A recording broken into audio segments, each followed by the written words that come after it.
meat shop. So natay mga new stock karon, natay it's Biblo, YTKC, Metal Ridley's na available sa atong shop karon mga kahabi. Natay Koy, so daghang kaitag Koy karon.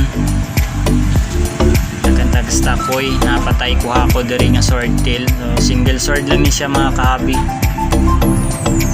Napod tayo gamay nga kuan, glow tetra. So mo na lang ning color nga available sa toa. So duha na lang ka yellow, medyo pink ang daghan na mga kahabi o daghan kay tagkoy karon.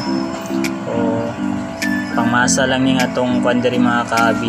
So, kaya ra kay sa budget. Sa mga mahilig og ani, adto lang mo visit lang mo diri.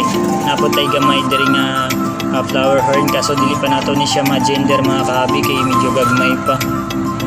Napatay upat ka flower horn na bilin diri. Green barb na mga kahabi, kung hilig mo ani mga kahabi, visit lang mo diri.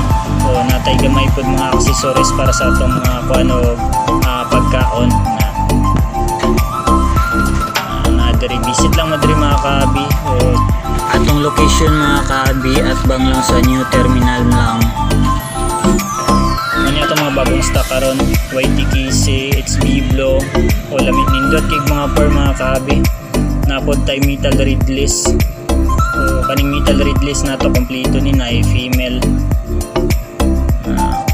Nindot kay. So salamat mga kahabi, happy peacekeeping na tong tanan. God bless.